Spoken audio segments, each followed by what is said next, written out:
E aí, pessoal, beleza? Tudo bem com vocês?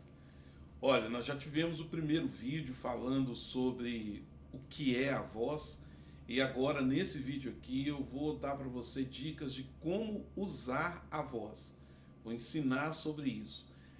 Você que estiver assistindo pelo Instagram ou pelo Facebook, só para você saber, o vídeo completo está no canal do YouTube, beleza? Então quem tiver no Facebook já sabe, na descrição aí do vídeo já tem o link para o canal do YouTube.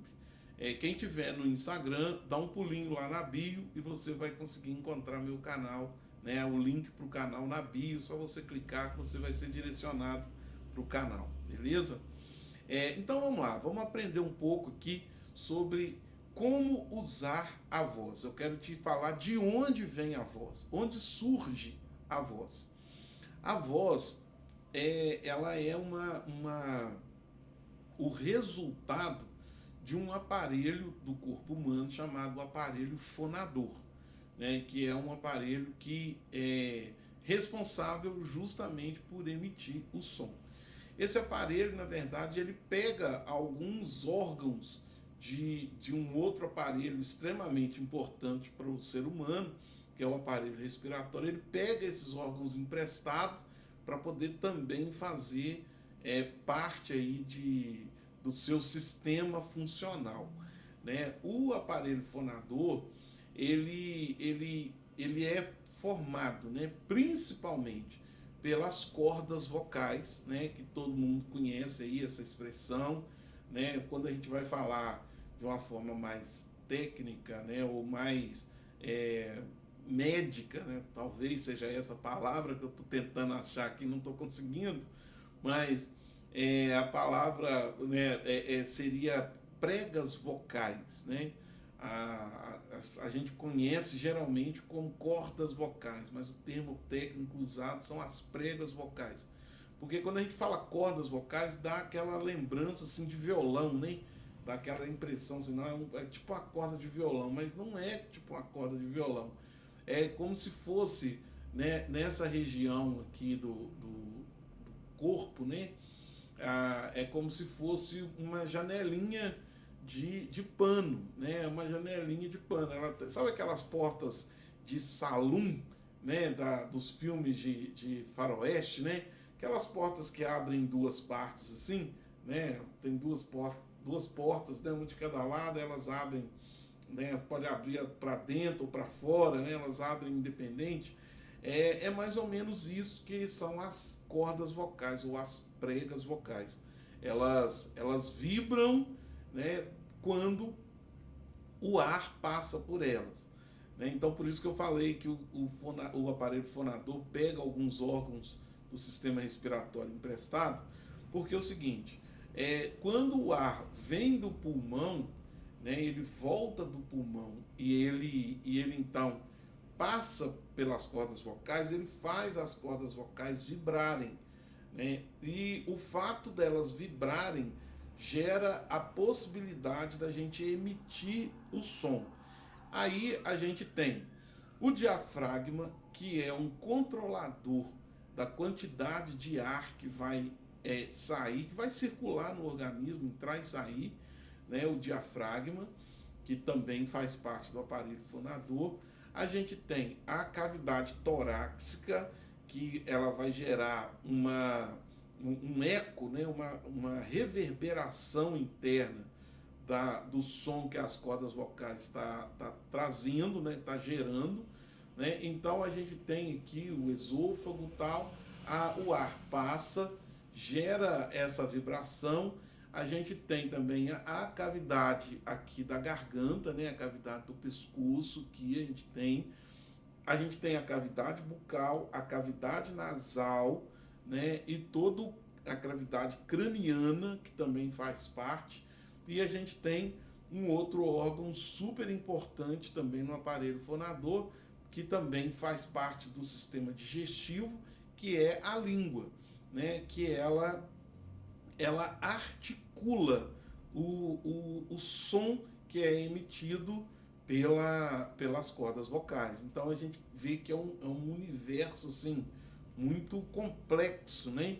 Isso que eu falei aqui é algo extremamente simplificado, né? Se a gente fosse aprofundar mesmo nessa explicação aqui, vocês veriam que, puxa vida, como tem coisa para poder falar a respeito da formação do som da voz. Mas para que a gente entenda de uma forma mais simplificada, realmente mais direta, né, eu expliquei dessa forma. Quando eu falo também sobre cavidade torácica, né, a garganta, a cavidade bucal, cavidade nasal, que tudo isso faz parte, por quê? Porque como num violão, né, a emissão do som do violão acontece por intermédio da vibração da corda no corpo do violão, na caixa do violão, assim também acontece no corpo humano, né? Não sei se você sabia, mas o som do violão, na verdade, ele não sai daquela boca que o violão tem, né? Aquela boca ali, ela não é exatamente responsável por fazer o som do violão sair, né? O som do violão sai quando você toca a nota, né? Você pode perceber que a corda ela é esticada, né? Desde lá da cravelha até aqui embaixo num cavalete, né? E aquele cavalete você pode reparar que geralmente ele é uma chapa comprida, né, colada no tampo do violão. Quando você toca a corda vibra, né, ela faz esse movimento de vibração, e aquele cavalete ali atrás, ele transmite aquela vibração para o tampo do violão, né? O tampo do violão então faz aquela vibração ecoar lá dentro da caixa do violão, dentro daquele corpo do violão. E por todas as partes do corpo do violão, por todas as partes, o som é emitido. O ar, no entanto, sai por aquela boca. O ar sai por aquela boca. No entanto, o som sai por todo o espaço do corpo do violão. Por incrível que pareça, no organismo humano é a mesma coisa. É a mesma coisa. A gente tem assim a certeza de que a voz ela sai da boca, né? A gente tem certeza disso. A voz sai da boca. Mas na verdade, a cavidade torácica, a cavidade bucal, a cavidade nasal, cavidade craniana, de todo esse corpo do violão, né, de todo esse corpo sai som de voz, né? Tudo isso emite o som. O ar sai pela boca. Tanto que você está me vendo falar aqui e você está percebendo que o microfone está aqui de frente para mim, né, de frente para minha boca, aliás, né, não só para mim, mas de frente para minha boca. Por quê? Porque como o ar sai pela boca, a gente entende e sabe que é o seguinte: a maior concentração de som de voz vai sair junto com o ar, porque inclusive é ele que foi articulado, ele que foi vibrado, né? Ele que foi articulado e está emitindo, a saída dele está emitindo a maior parte do som, né? Mas repara uma coisa, que esse microfone ele tem um filtro nele, né? Se você for reparar, você está vendo o microfone todo preto aí, com uma esponja aqui em volta dele, porque essa esponja é para defender o microfone do ar. Porque se eu deixasse sem e continuasse falando, vocês iam estar ouvindo, além das palavras que eu estou falando, né, do som que as minhas cordas vocais produziram ao vibrar e as palavras que a minha língua está articulando, vocês iam estar ouvindo também muito ar junto, né? Ficaria aquela coisa assim, tipo quando você grava um vídeo, manda um WhatsApp para alguém, né, num lugar aberto, sabe?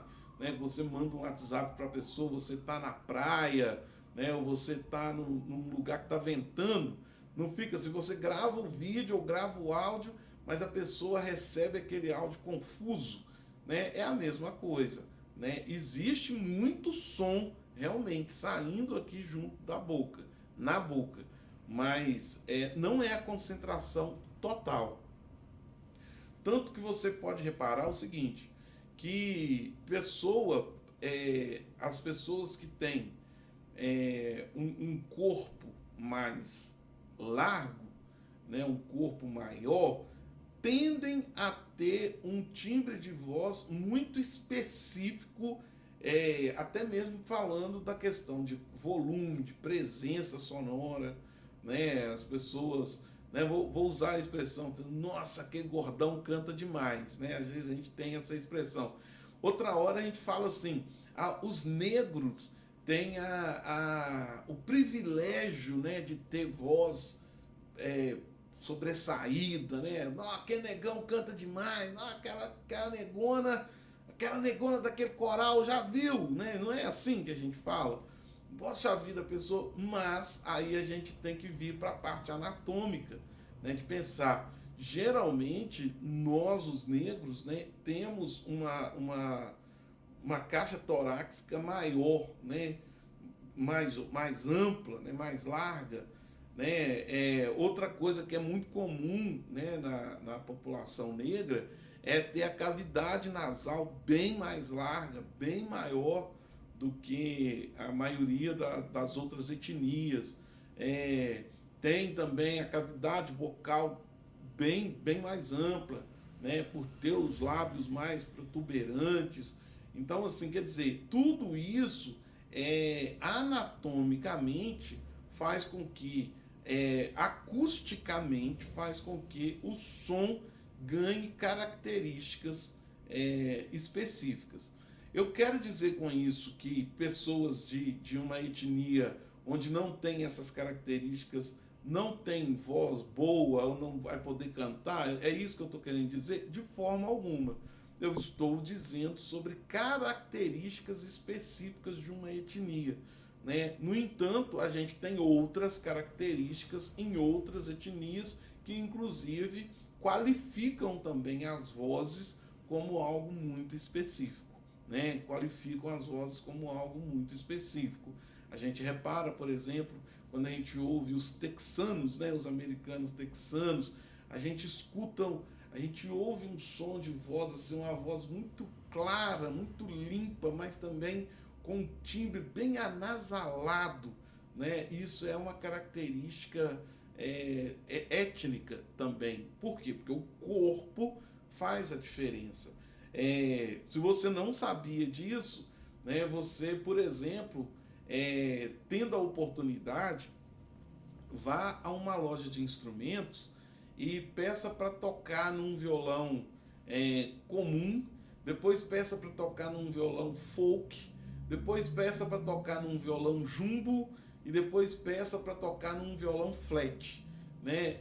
Toque o mesmo acorde no violão, com a mesma pressão, né? Se tiver de palheta, com a mesma palheta, toque aquele mesmo acorde, de preferência no mesmo lugar, né? Não precisa nem trocar de lugar. Você vai na loja, eu queria tocar naquele violão que é comum e toca o acorde nele. Agora eu queria tocar no folk, bate o acorde. Eu queria tocar no jumbo, toca o acorde. Agora eu quero tocar no flat e bate o mesmo acorde no mesmo lugar, tá? Com a mesma pressão. Você vai perceber que você não vai fazer nada de diferente.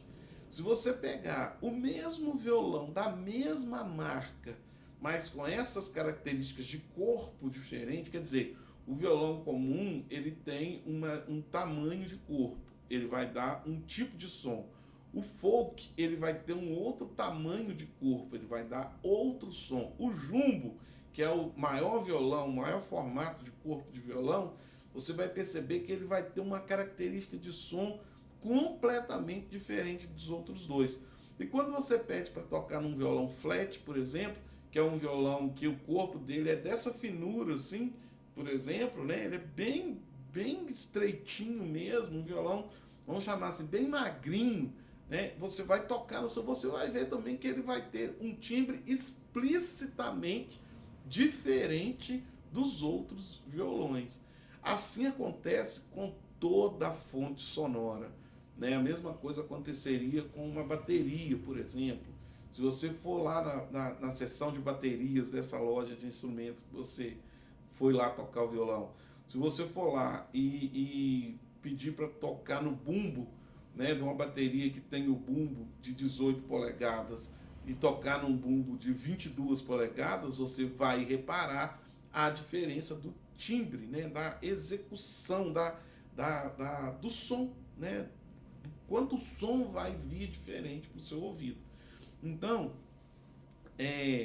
como que a gente usaria essa característica da nossa voz, né, da própria voz aí, de uma forma correta? É você não tentar emitir o som que não é da sua voz, né? A melhor maneira que você teria para usar a sua voz de forma correta é não tentar procurar emitir o som que não é da sua voz, né? Ou o som que você não tem na sua característica orgânica, aí, né? na fisiológica. O que eu quero dizer com isso? Que uma coisa que atrapalha muito as pessoas é a imitação. A pessoa tentar falar, eu gosto muito, vou dar um exemplo aqui, eu gosto muito do Amado Batista. Então eu componho músicas parecidas com as músicas do Amado Batista. Aí a pessoa vai cantar, ela quer cantar como o Amado Batista. O canto em si, mais para frente a gente vai falar sobre isso, o canto em si é até possível você cantar como o Amado Batista. Mas se você não tiver características timbrísticas como a do Amado Batista, não é legal você forçar a sua voz para parecer que está cantando igual, né? Não é legal. O ideal é você usar o som da sua própria voz, beleza? Então, pessoal, fica aqui mais essa dica, mais esse sinal aí, mais esse conteúdo importantíssimo.